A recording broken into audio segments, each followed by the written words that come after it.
करता हूं, स्वागत करता हूं।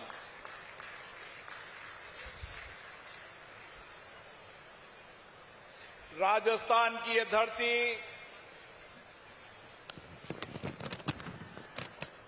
और राजस्थान का गौरवशाली इतिहास, राजस्थान की संस्कृति, यहां की परंपरा एक उत्सव नहीं, हम सबके लिए प्रेरणा का दिन है। और कल राजस्थान, एकीकृत राजस्थान के रूप में जो राजस्थान हमें मिला है, जो राजस्थान का गौरवशाली इतिहास, परंपराएं,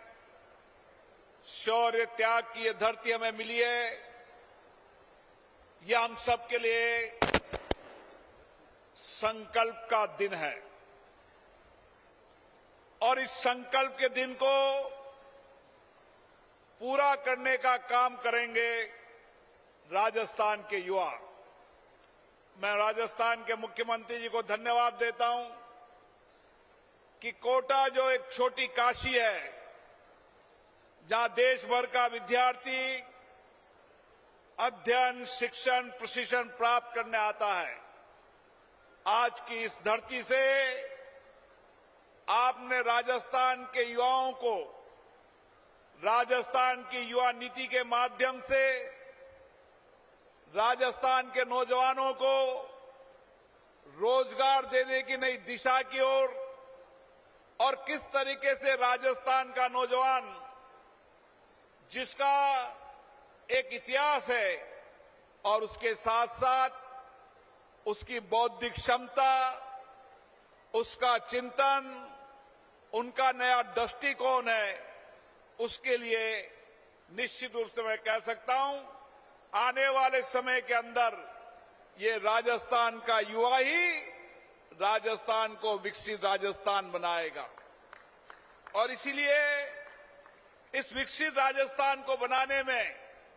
हमें हमारे विरासत को याद करना चाहिए। ये राजस्थान की विरासत शौर्य, वीरता की धरती की विरासत है, त्याग, समर्पण की, वीरांगनाओं के बलिदान की धरती है। ये धरती राणा प्रताप की, राणा सांगा की धरती है, जिसका शौर्य, जिसकी वीरता की कहानी देश में नहीं, दुनिया के अंदर आज भी नई प्रेरणा देती है। जब भारत का इतिहास जब पढ़ने लगेंगे तो इस इतिहास के अंदर बिना राजस्थान के बलिदान और शौर्य के बिना वो इतिहास पूरा नहीं हो सकता। और इसीलिए इस धरती पर राजस्थान के मुख्यमंत्री जी ने 2 वर्षों के अंदर एक नई कल्पना के साथ इस राजस्थान को आगे बढ़ाने का काम किया है। उनके 2 बजटों के अंदर उन्होंने किस तरीके से राजस्थान के अंदर इंफ्रास्ट्रक्चर के अंदर विकास हो, किसान के जीवन में परिवर्तन हो, नौजवान को रोजगार मिले, गरीब वंचित लोगों को न्याय के साथ आत्मनिर्भर बने, और हमारी महिलाओं को आत्मनिर्भर, आत्मस्वावलंबन बनाने के लिए इस 2 बजटों में उन्होंने अपना विजन दिया है, अपना दृष्टिकोण दिया है। और मैं कह सकता हूं, कोटा की धरती पर, हाड़ौती की धरती पर आपने राजस्थान के नौजवानों को एक नए दृष्टिकोण को दिया है। इस बजट में आपने स्किल यूनिवर्सिटी और स्किल यूनिवर्सिटी के साथ केंद्र और राज्य की योजनाओं के साथ नया इनोवेशन का हब, ताकि आने वाले समय के अंदर राजस्थान का नौजवान कौशल और कुशलता के साथ अपने नए इनोवेशन, नए चिंतन के साथ आने वाले समय के अंदर एक नए स्टार्टअप के साथ देश और दुनिया की चुनौतियों का समाधान कर सके। कोटा की धरती से निकला हुआ नौजवान केवल देश में नहीं,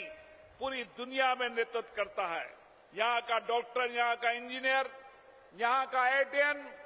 भारत को और भारत के बाहर विश्व को भी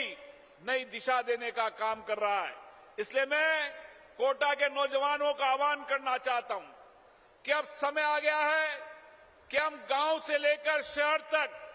गांव की ढानी के बेटा अंतिम नौजवान को भी स्किल करें, कौशलता करें और उसके साथ टेक्नोलॉजी का उपयोग करते हुए किस तरीके से हम आत्मनिर्भर नौजवानों की दिशा कर सकते हैं। और ये युवा नीति के अंदर है। आने वाले समय के अंदर इस युवा नीति के माध्यम से माननीय मुख्यमंत्री जी ने नया सपना, नया दृष्टिकोण दिया है। और आने वाले समय के अंदर जहां सरकारी नौकरियां तो हो गई सही, लेकिन राजस्थान के हर गांव के अंदर अपनी स्किल के साथ गांव के आत्मनिर्भर बनाने में और किसान खेती और पशुपालन से लेकर सारे चीजों को परिवर्तन करने का काम कर रहे हैं। आने वाले समय के अंदर कोटा के अंदर मदर डेयरी के साथ गांव ढानी के अंदर पशुपालन और यहाँ के सब्जी विक्रेताओं को नई दिशा देंगे, क्योंकि कोटा वह शहर है जहां आने वाले समय के अंदर इंफ्रास्ट्रक्चर के रूप में एक नया विकास मिलेगा। भारत के प्रधानमंत्री माननीय नरेंद्र मोदी जी और मुख्यमंत्री जी ने जब राजस्थान के मुख्यमंत्री बने और इसी मैदान से भारत के प्रधानमंत्री ने कहा था जब हमारी राजस्थान में सरकार आएगी तो हम कोटा में एयरपोर्ट बनाएंगे। और आज एयरपोर्ट का टेंडर हो चुका है। बहुत शीघ्र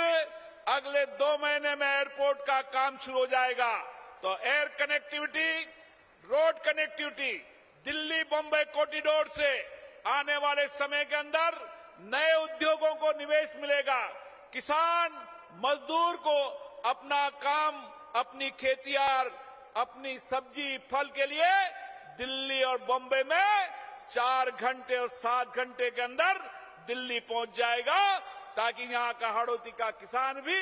आत्मनिर्भर होगा। रेल कनेक्टिविटी में दोनों रेलवे स्टेशन आने वाले समय के अंदर इंफ्रास्ट्रक्चर की दृष्टि से देखें तो कोटा के अंदर इंफ्रास्ट्रक्चर सबसे मजबूत होगा। यहां की चंबल नदी, यहां का पर्यटन का विकास, मुकंदरा का, रामगढ़ का, यहां की चंबल नदी के अंदर जल स्पोर्ट, ऐसे बहुत सारे काम इस बार बजट में लिए हैं। इसलिए मैं कह सकता हूं आने वाले समय के अंदर हाड़ौती का विकास एक नए आयाम की ओर लेगा। मैं कह सकता हूं इस 2 साल के बजट में एक हमने दिशा दी है, जो 75 साल तक जिन चीजों का अभाव हाड़ौती में था, हमने इसी मन से कहा था कि इस बार राजस्थान की सरकार आने के बाद राजस्थान और दिल्ली की सरकार मिलाकर 75 साल के उन अभावों को हम दूर करेंगे और जो 75 साल तक जिन चीजों की मांग हाड़ौती की थी, उन मांगों को पूरा करने का काम करेंगे। इसलिए गांव-गांव में इंफ्रास्ट्रक्चर हो, चाहे पीने का पानी हो, चाहे हर खेत को पानी हो, इसके साथ बिजली की कनेक्टिविटी और आने वाले समय के अंदर जो इंफ्रास्ट्रक्चर के साथ टेक्निकल रूप से यहाँ का कृषि विश्वविद्यालय और आने वाला समय जो माननीय मुख्यमंत्री जी ने यहाँ का पशु विश्वविद्यालय दिया है, उससे आने वाले का समय में कृषि और पशुपालन मिलकर भारत को, राजस्थान को आत्मनिर्भर और हाड़ौती को आत्मनिर्भर बनाने की दिशा में बहुत बड़ा योगदान देगा। मैं राजस्थान के मुख्यमंत्री जी को धन्यवाद दूंगा, जिन्होंने राजस्थान समिट के माध्यम से देश और दुनिया के लोगों को राजस्थान में निवेश के लिए आकर्षित किया है, क्योंकि राजस्थान में निवेश की बहुत संभावना है। इसलिए राजस्थान में निवेश के साथ और आने वाले समय के अंदर दुनिया का सबसे अच्छा पर्यटन प्रदेश है तो राजस्थान है। इस दृष्टिकोण से हम राजस्थान को नई ऊंचाइयों की ओर लेकर जाएंगे। मैं पुनः यहां पर बजट के अंदर चाहे कैंसर हॉस्पिटल हो, चाहे पीने का पानी हो, चाहे सिंचाई का पानी हो, चाहे स्किल यूनिवर्सिटी हो, चाहे पशु विश्वविद्यालय, ऐसे बहुत सारे काम हैं जिन काम